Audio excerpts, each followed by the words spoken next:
Hey, what's cracking? This is Darren McDuffie, affectionately known as the Fat Man, because I help you become perfectly healthy and toned. So I'm filming this video in response to Food Babe's video. I just had a chance to look at it on YouTube. And for those of you who aren't really up on your current events, Food Babe is a blogger, and she was on there with another blogger, which I believe is 100 Days of Real Food. And what they're doing is they have taken on the large task of petitioning Kraft, which makes Kraft macaroni and cheese. And what they want to do is they want Kraft macaroni and cheese to take the food additives and the food dyes out of their products. Now, you might not know what's significant about this, but here's the thing.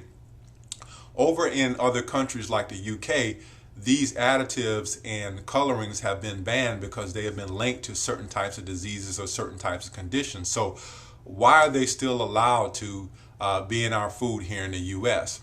And I think what Food Babe is doing is very admirable, but I wanted to give people another 360-degree view of something that wasn't discussed on her interview, and that's the FDA, the Food and Drug Administration. So for those of you who don't know, the Food and Drug Administration is supposed to be the regulatory agency for us here in America, where they're supposed to protect us. But the FDA is doing anything but that. So for instance, my background has been in the pharmaceutical industry, and I came from that industry. And when I left the industry, I began to read more up on it.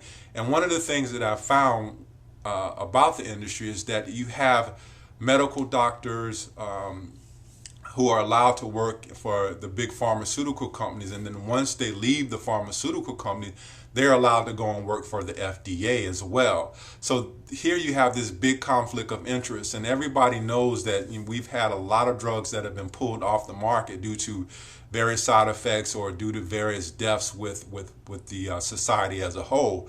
But you have these doctors who are allowed to revolve back and forth through a door because they want to protect their welfare, their economic welfare. So who's going to put a foot down and say that, hey, these pharmaceutical drugs are bad, or hey, this food is bad, when they're allowed to keep revolving through that door, and their whole welfare is situated around this revolving door. So just a quick thing before I go, and I'll tell you how far this goes. When Obama was elected to office, he appointed a guy named Michael Taylor as the president of the FDA.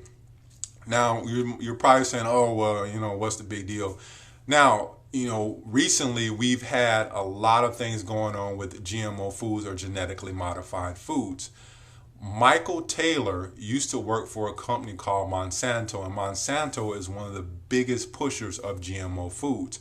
And if you haven't been up on your current events, you know that GMO foods are bad. They've been linked to a lot of things: cancer, sudden death, all kinds of things. So you have a guy who used to work for a company who is now the president of the FDA. So you already know that he's an ally for big food.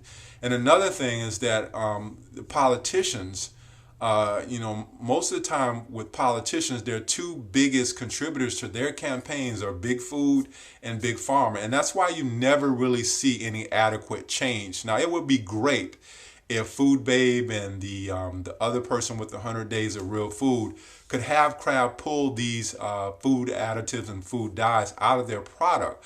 But looking at that report, Kraft is only going to do what they're allowed to do. And in the eyes of the FDA, everything that they're doing is fine. Now, when you take a look at corporations, if corporations think that they can make money by taking food dyes and additives out of their product, then they'll probably do that. You have a lot of the with ketchup now, people have caught on to no high fructose corn syrup. So you have ketchup retailers are now saying, oh, this has no high fructose corn syrup.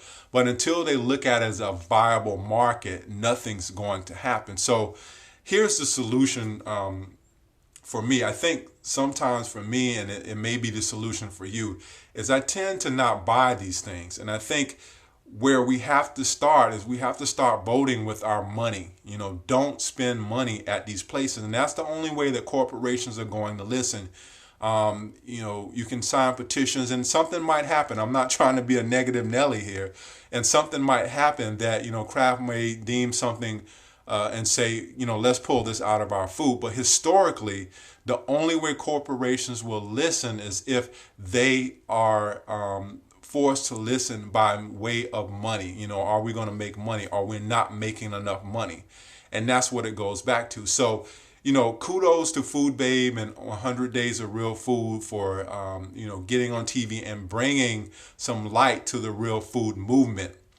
And for me, I wanted to shoot this video just to educate you as far as how far up this thing goes and what we need to do. We need to elicit some real change, and we need to get people in there who are unbiased, who are going to look out for lower income people, those people who can't afford. Because let's face it, you know, a lot of people who are on the lower income bracket, they're going to get what they can afford. And Kraft macaroni and cheese is something that, you know, that they can afford and is convenient. You know, a lot of people want convenient things here. So again, this is something that if we're going to elicit real change, we have to start speaking with our bucks, with our dollars.